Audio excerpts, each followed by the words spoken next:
Welcome to today's YouTube video. I hope you guys enjoy. Let me know in the comments what you think. And don't forget to like, follow, and share.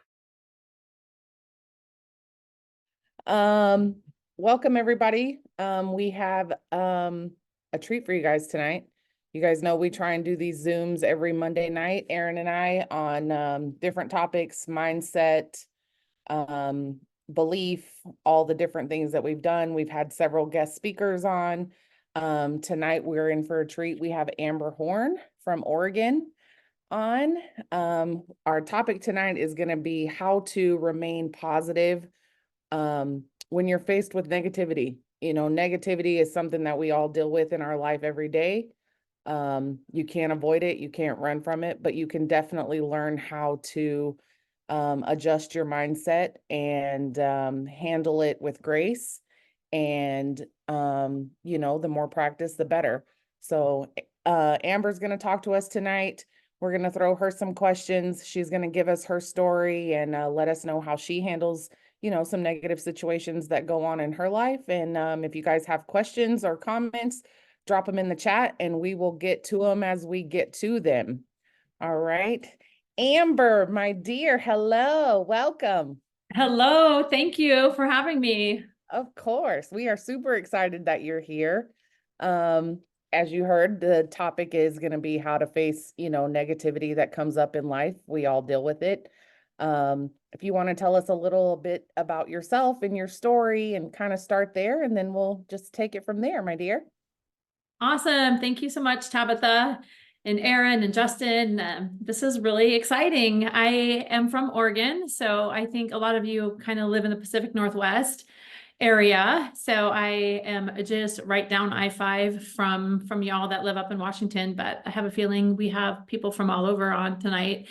But yeah, my name's Amber. I am a mom of 6, empty nest mom of 6. So we've raised our family. I've got 2 grandbabies and a 3rd grandbaby coming soon. But my story really is all about overcoming negativity. Up until 3 years ago, I was extremely overweight. I weighed about 100 pounds, 115 pounds at my highest, more than I do right now.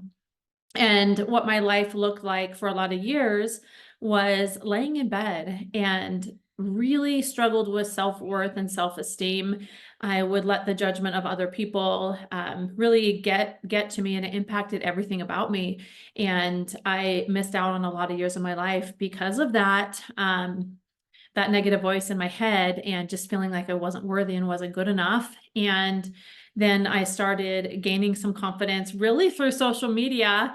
I was challenged to put up a video, and I started getting people that were interested. And I first put up some videos of my family, of my kids, vacations we went on. And pretty soon you see my face kind of emerging in the corner. I got brave enough to put myself out there.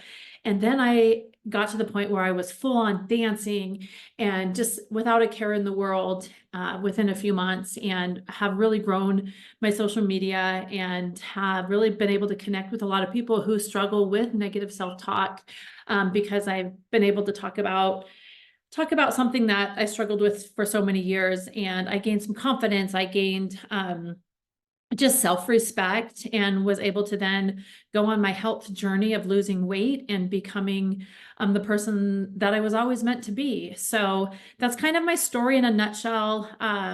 That started about 4 years ago when I really started on social media, and I've grown a lot of followers now and just like to talk about the hard stuff like we are going to tonight. And I'm really excited about that. That's awesome. If you guys are not connected to Amber on social media, aside from the fact that she's amazing at what she does as far as the business goes, but her social media is a good time, you guys. Like it is hysterical. I love seeing her and her husband do their reels and TikToks and everything that they do. You definitely shine a light, Amber, and you bring a lot of joy to a lot of people. So that is definitely something that we appreciate for sure. When you have faced those negative things that have happened, and you don't have to go into detail, obviously, what is it that brings you back? What is it that is your go-to that kind of helps you recenter, refocus, and get yourself back in the right mindset? Okay, awesome question. And I could go a few different places here. My biggest struggle really wasn't being impacted by other people, although that was a struggle for me being in a small town, my husband being the principal of the elementary school and raising 6 kids and not doing a very good job of raising 6 kids, at least in my own mind. I felt judged and I didn't handle that well. I really took any negativity to heart. Someone could say 10 positive things and one person could say one negative thing, and that's all I could think about. And I know a lot of us are this way. But really for me, I would say my own negative self-talk is the thing that I had to overcome the most. And I realized this about 2.5 years ago. I was at an event and there was a speaker, his name was Joseph McClendon III, and he took us through this exercise about the thoughts that we think and how our thoughts become our reality. So the exercise was, we were to take an arrow and break it on our neck. So we put one end of the arrow on a piece of wood and the other end of the arrow right up here on your neck. And we had to step through and snap that arrow. And what he had us do was he had us write down something that we wanted to break through, something in our life that was really like holding us back, something that we were struggling with that we didn't want to have to deal with anymore. This is something that was just weighing us down and we wanted to overcome and break through that. And in that moment, I wrote down on the arrow, judgment of other people, negativity from other people.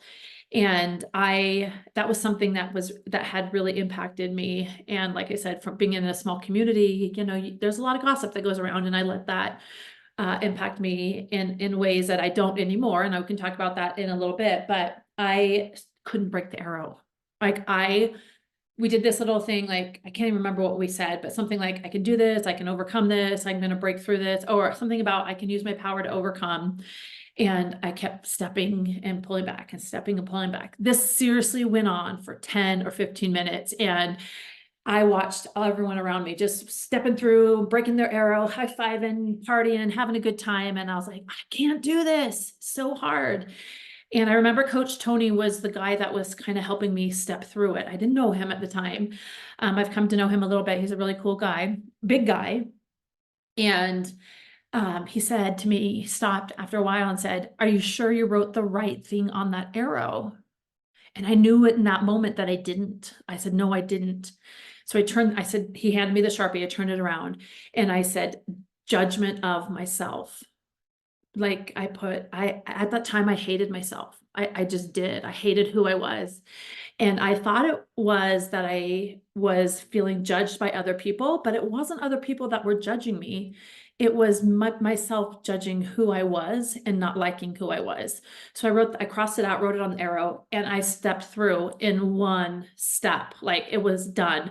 I wanted to break through that so badly that I was able to overcome that fear of that arrow on my neck. And it's been a lot of work over the last, I know that was 2.5 years ago when I finally realized that what my problem was just really that negative voice in my head telling me I'm not good enough, I suck, I'm a horrible mother, I'm a horrible person, constantly going through my head. And I thought that voice came from other people, but it actually came from myself. And I have worked really hard to overcome it. And I can give you some strategies. I also get a lot of hate online because of just putting out content, talking about the hard things. And I can tell you how I deal with that too. But yeah, I really wanted to gear my thoughts and my what I'm going to share tonight about that negative self-talk and how to deal with it, how to overcome it. And for me, it's really about being aware of it, for one, which I wasn't, believe it or not. I wasn't aware that I was putting myself down constantly. And I know that sounds weird, like you just don't realize that you're putting those own thoughts into your head. But just paying attention to my own thoughts and literally in my mind saying, flip the switch, flip it. change the channel. And that was what my strategy was at the beginning. Was it made sense to me. Like if I'm if I have a remote and I'm flipping through the channels and I come across a channel that says you're horrible, I hate you, you're a crappy mom, you're crappy at everything you do, just change the channel and reprogram those thoughts. Start thinking about things that I'm amazing at and telling myself what I'm capable of, and focus on the things that I am good at instead of always putting myself down. And that was a strategy that I implemented about 2.5 years ago. And I'm not going to say that I don't ever have those thoughts, because I do, but I am aware of them and I can reprogram or change that channel and start talking to myself like I deserve, and start focusing on the things that I am good at. So I don't know, long answer. Hopefully that hit something that you were looking for. No, that's perfect. I'm sure if you guys can relate to what Amber is saying, drop her some love in the chat, because I know that just hit me like a ton of bricks. It is the negative self-talk, and it is the perception that we have of ourselves, that we believe that everyone else has of us. That is 100% true.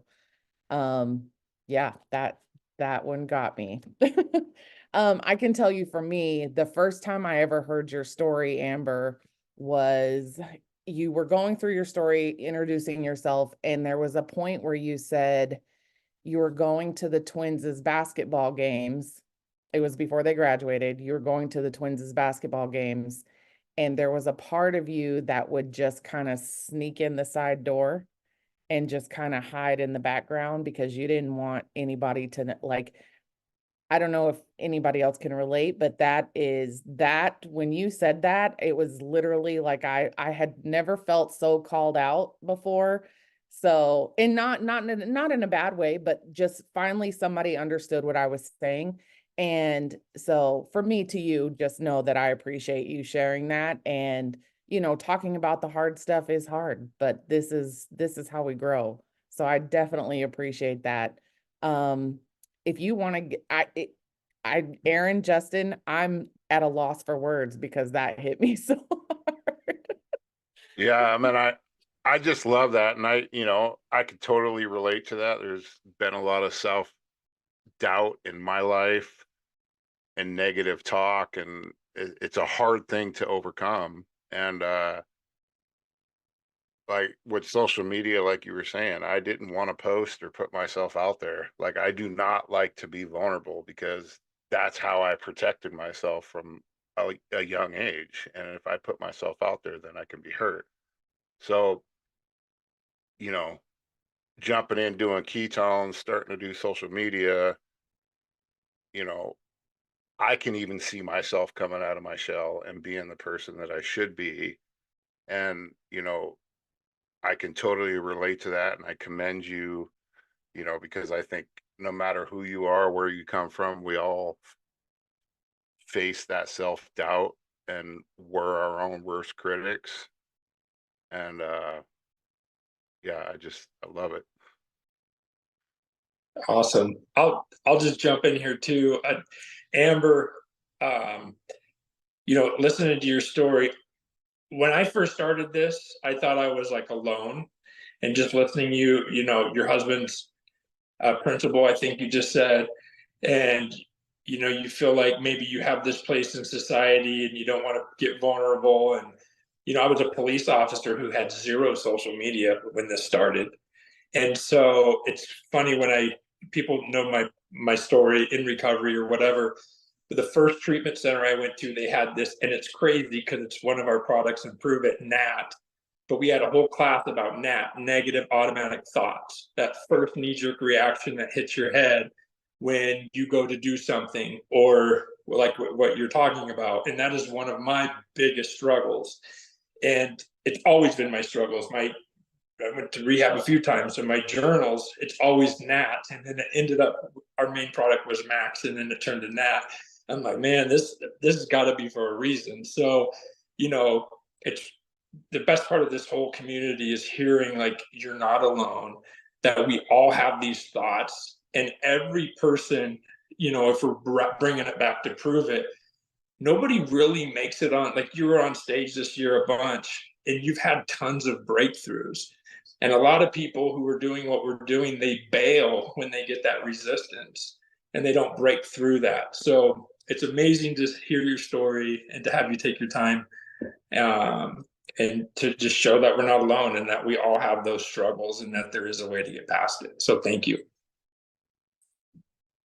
Thank you. I appreciate those words and can certainly relate. And I know you've probably felt as a police officer that eyes were on you constantly and that maybe you weren't measuring up to who people thought you were. Like I said earlier, I did spend a lot of years just really hiding in my house. And I remember getting the kids off to school, and as soon as the coast was clear, I'd get back in my bed and I would just go back to sleep. And because I was so miserable. And I would watch my clock, and when school was out, all right, I got to pretend like I'm like this amazing mom again, when I really didn't feel like I was. But I would go to their activities and I would go to their games and I would arrive late and I would sneak in the back door and I would leave as quickly as possible. And I found ketones. I don't know if everyone knows what ketones are. I'm going to assume that, but I found ketones and really, for the first time, started feeling okay. I started having energy. I started feeling like I could do things. And it was about that time where I started growing on social media too. Well, that kind of came first. But I remember one day I like to use my social media to teach my kids lessons because I knew that they watched every single video I ever made. And so I was talking about how we have to push ourselves to try new things in order to grow. We can't just stay in our comfort zone. We have to push ourselves past our comfort zone if we want to grow and develop new skills and become somebody different than we are. To progress in life, we really needed to get out of our shell. And I remember I was probably in the Prove It community for maybe 3 weeks at the time. And I had somebody in the community call me and invite me to go to this Prove It event. It was in Colorado, at Breckenridge. And I was like, oh, no, I don't talk to people. I don't like people. I don't want anyone to, basically I was hiding. I thought I was hiding, but people could see me. And going to an event where people were going to talk to me and I was going to have to meet somebody, what scared the crap out of me. And I just wasn't going to do that. And so I hung up and went about my day. And then it hit me. Amber, do you remember that message that you shared yesterday with your kids on social media? I like, take your own advice, girl. Come on, let's do this. Step out of your comfort zone. And so I had to call that person back and I said, I'm coming. I guess I'm coming. I don't want to come. And I was uncomfortable, but that was the start of a huge journey that I've been on of self-development and self-discovery. And I sat out of some of the activities. I just stayed in my little room some of the time, and everyone was like, why aren't you going? I'm like, just trust me. Like, I'm here. I'm doing my part. I'm taking baby steps. It'll be okay.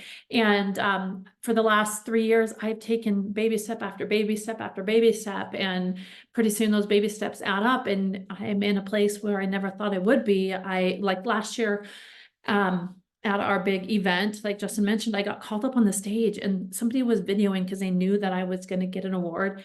I literally grabbed onto the armrest and I was like, no, I can't, I literally physically can't go up on stage. I don't want to be seen. And one of the reasons why, and I discovered this, was because I was taught at a young age, if I'm successful, if I succeed, it might hurt somebody else. Sorry, my light's going out. Somebody else might be hurting, because I had an older sister who struggled in life, right? She struggled, and I was successful at specifically athletics. Sorry, I'm trying to fix my light. And my parents never wanted to celebrate me in front of her. So they would always tell me good job, but it was always in private. So like it was ingrained in my head, if I'm successful, it hurts somebody else. So I have to hide my light. I have to hide my greatness. And that's something that I have discovered within the last few years that is a trigger for me. I thought if I got up on stage and got an award, there will be somebody hurt in the audience. So I can't shine my light too bright. I need to like not go up there. And so it's like a natural reaction, right? And so that was part of me hiding, was never wanting to hurt anybody else's feelings, never wanting anybody else to feel less than. And so this journey over the last 2.5 years, and I'm really getting off on a tangent here, it's been about being okay to shine my light. And if somebody else is hurt by that, you know, that's on them. They have to figure out how to accept everyone for their own greatness and be able to be inspired by other people who may be achieving something that they want to achieve. And it's okay, because my light will help other people. It will shine for other people, and it's okay to shine it. And that's been a challenge for me. So anyways, that's something else I wanted to bring up. And I did also want to talk about social media too, and kind of how I deal with the negativity from the outside, not just my own internal voice. But I don't know if you want me to go right into that, or if you want to ask me another question about what I'm talking about now. Girl, the floor is yours. Okay. You can talk about whatever you want to. We Oh, are here for it all. okay. Thank you. I appreciate that. And it's funny, you would ask me to speak on a Zoom 3 years ago, and I would have thought that was hilarious. So now I can do that, and I feel comfortable, and it's just a weird feeling. So I did want to talk about, we do get a lot of haters. You know, like a lot of people say, you're fat. Like today I got a bunch of every time a video goes viral, I'll get a bunch of people say something about my weight, or about like, you don't belong on social media, or how many kilos do you weigh, is something that I got today. And get a lot of hate about, this is embarrassing. I'm trying to think of the most common. For a while, it was, we were called boomers, and like that was the most offensive comment ever. Now it's not even a thing anymore. But you know, we are older generation to be on TikTok specifically, and that's okay. There's a lot of people our age on TikTok. I'm almost 50, by the way. I'll turn 50 this year. You get that I too. literally had no idea what you were talking about. I was like, what is a boomer? It's like Gen Z is people that are between the ages of 18 and I don't know, 27. And then you have Gen X, and then like a boomer is people that are like, you know, anciently old, I guess. I don't know. But like literally you can filter out keywords on social media. And that's one of the words I had to filter out. So if anyone ever commented the word boomer, the platform just wouldn't show their comment. That's how much we got it. So I have things like fat and ugly and like all those mean words that I would get commonly. I would use the platform's tools, like you can filter out. So if somebody has any of those words, hate is another one that I filtered out. But yeah, so I don't see a lot of those comments, but some still trickle through because they're not using the exact words, a list of 8 or 10 words that I have. But this is what I learned. So I was at a leadership conference, and I was listening to Jay Shetty, and he said a specific quote that kind of hit me. And it was, those that need the most love often ask for it in the most unlovable way. So I started thinking about who in my life is asking for love in an extremely unlovable way.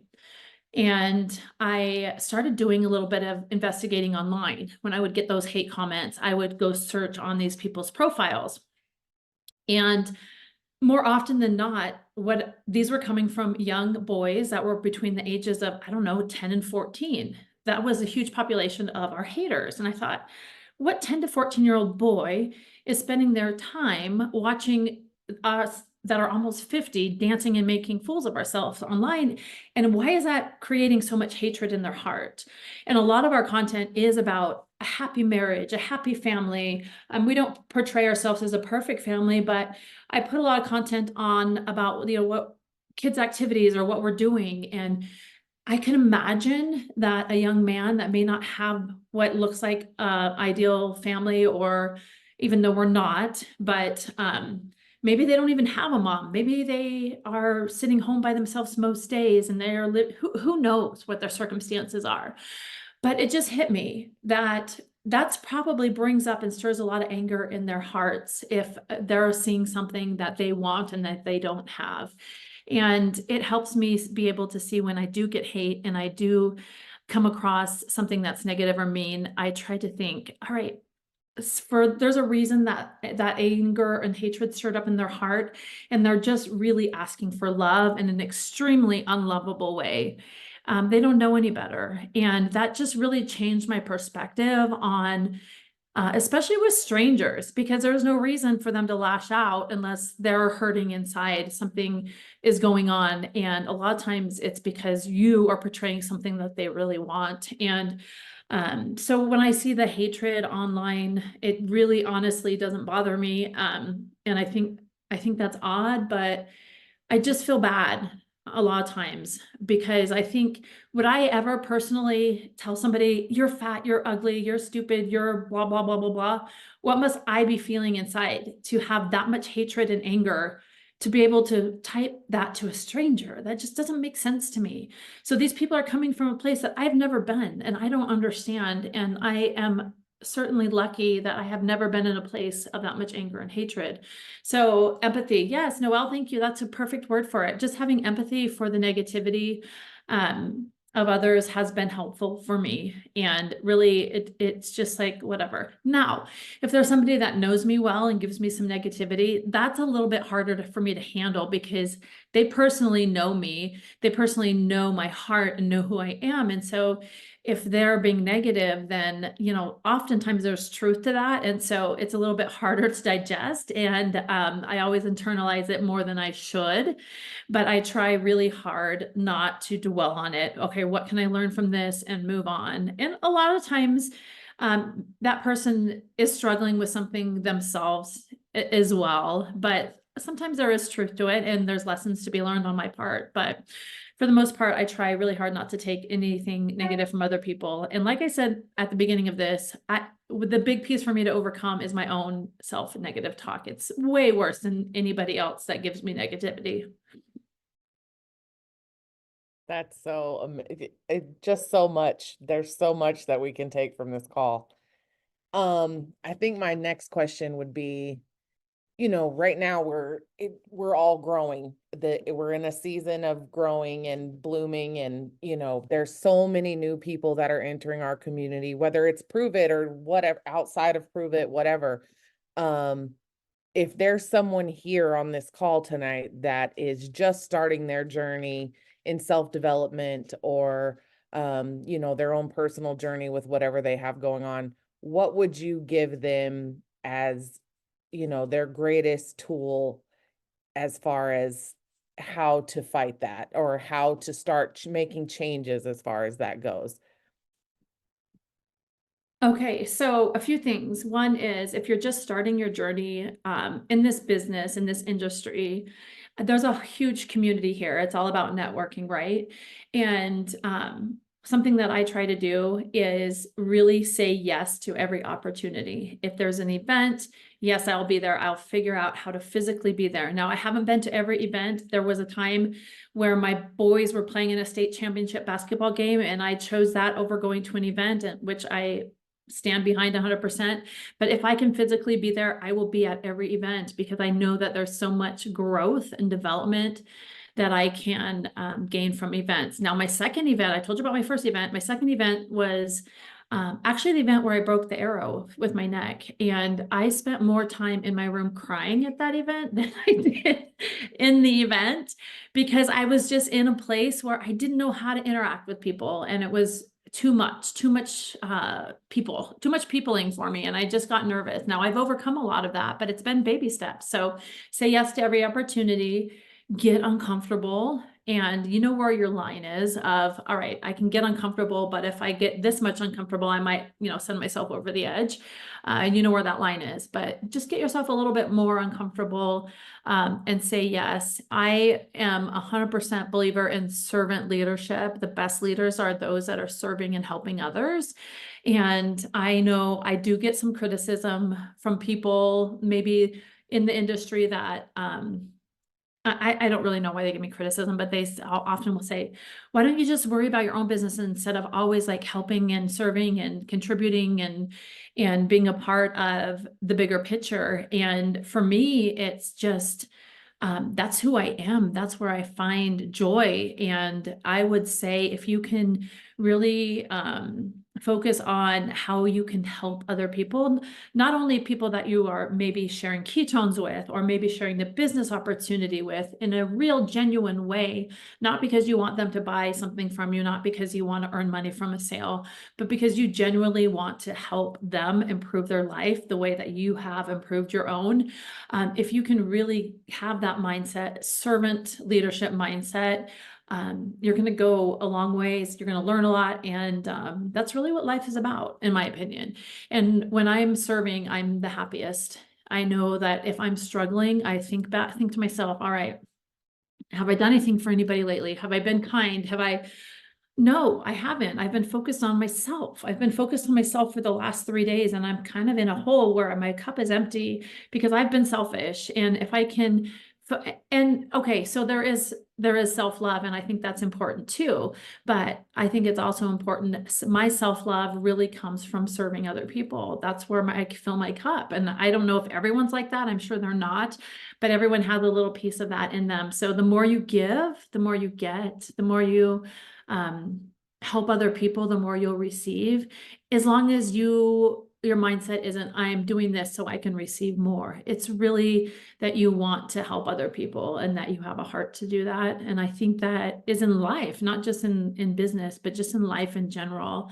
I think that's super important. But I'm a new empty nester. Like, my kids are just raised, and I'm in a transitional phase, and I'm in a self-discovery phase of trying to figure out who I am beyond the kids, who I am beyond mom, who I am beyond going to every activity and game and event, and for years and years and years and years. And so I'm kind of struggling a little bit. We had everyone home for Christmas, and then they all left. And so, like, I've had a rough few weeks of, like, it's quiet in this house. I don't like the quiet. The quiet is deafening. I don't know if you've ever heard that phrase before, but it didn't make sense until recently. Like, the quiet is so stinking loud.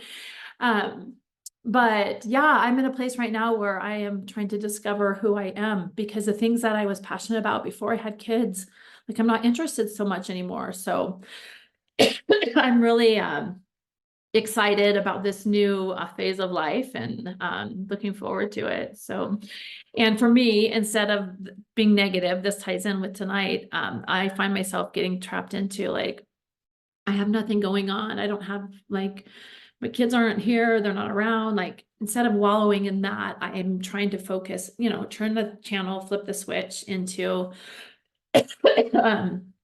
what exciting things can I learn? What new exciting things can I do? So that's what I'm struggling with right now as far as positivity. I take a drink. I'm getting a dry throat. Amber, listen, you're fire, sister. You are fire every single time. We appreciate you. You are more than welcome to come on a Zoom that we are having and go on a tangent anytime you want to. We are here for it. We appreciate you taking the time. Aaron, Justin, either one of you guys have anything? I just appreciate you with all my heart. Your servant leadership, you do that more than you even realize, and we appreciate you for that. So thank you very much. Set of, getting out there and getting uncomfortable. But there's a lot of people who are on the very beginning of their ketone journey. How do you bridge that gap between getting uncomfortable and maybe having a conversation or inviting people to be a part of this? It's kind of a softball because you've been sharing this a lot lately and you're really good at it. But just for somebody brand new who's excited about this, how do you attract them, that gap that a lot of us are scared to step over? Awesome. Yeah, I can answer that. So when this first landed in my lap and I had such an experience, I never wanted to share it because I didn't want to sell a product. But I did start talking to the people that I loved and cared about because I wanted them to feel that way. And what really lit me up was focusing on how me opening my mouth is impacting them. So when my best friend started losing a lot of weight, when my sister started getting a lot more energy and was able to be a better mom, when my doctor was able to perform better at her job, that's when I was like, I can't ever like stop sharing it. And so I think when people feel your heart, and if your heart's about helping other people, you're going to be more comfortable. And it is baby steps. So just push yourself a little bit, talk to maybe one more person than you did the day before, or one person a day. But it was super uncomfortable for me at first, but what lit me up was just the impact that I was having on other people. And that's something I wanted to keep doing. And so when I have somebody who was just crowned Mrs. South Carolina lose over 200 pounds because I opened my mouth and told her about ketones, I mean, that is huge. And so what I do when I'm starting to feel insecure is every single positive comment, message, text, anything I get, I always take a screenshot of it. And I have a photo album on my phone that is just full of those positive messages. So if I'm in a day where I'm like, man, I haven't really helped anyone for a while, or I'm not feeling so confident about this, is this really working? I'll go into that photo album and I start looking at the lives that I have impacted and the people's comments, even if it's simple as, oh my gosh, I didn't need a nap this afternoon. I was able to read a book to my kid, or something simple like that. That's hugely impactful on a lot of people. And then the big piece for me is the multi-generational thinking of the impact. And okay, that probably didn't make sense, but for example, Mrs. South Carolina, we'll talk about her because she just was crowned that about a month ago. She has 3 little kids, right? So those 3 little kids are hugely impacted by her story and the transformation that she's had. That's going to impact their life. That's going to impact the kind of mother and person that those kids are, which is then going to impact their kids and their kids and their kids.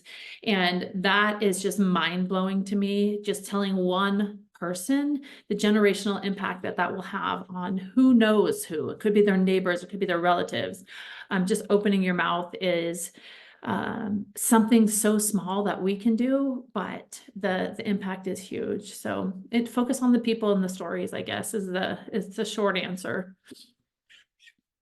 That's amazing. I've been doing this for over 5 years. I've never heard the photo album idea, and I think that's really good because it's something quick and easy that I definitely will start doing. So I appreciate it. I don't know if Aaron and Tabatha have anything. If not, we can wrap this up, and we really appreciate your time. Thank you, Justin. I appreciate you. And you're one of the people in this community that I really admire, because I know that it wasn't an easy road for you to get to where you're at. And I know it took a lot of strength and encouragement, and every single person probably on this call has been impacted by the choices you made, and not only them, but their families and the people that they've shared with. So thank you for being a shining light in your community. Thank you. I really appreciate it. Aaron, Tabatha? I want to thank you, from the bottom of my heart. That was amazing. I could totally relate to, just being genuine and having what your why is, why you're sharing your journey, because I struggled with that early on. It's like, I don't want people criticizing me because I'm trying to sell something. But then once I flip my mind to, I obviously had my own journey of losing 100+ pounds, and it wasn't until I saw the impact that it had on other people that it totally shifted my whole perspective on, sharing. That it's like, if I don't keep sharing this, I'm being selfish, because who am I to say that person doesn't need more energy? They need fat loss or more financial. And I just think it's awesome, and I'm here for it. Getting blown up with texts about how awesome it was, Amber. So listen, we appreciate you. Thank you for taking the time with us and, jumping on here with us. We try and do a different, more mindset topics every Monday. This one was absolute fire. We needed this one. So anytime you want to come back, you just shoot us a message and let us know. We will clear the schedule for you, girl. We will always be here. So we appreciate you. Thank you for pouring into us. And I hope you guys have a fantastic night. Thank you for joining us, and we will see you guys tomorrow.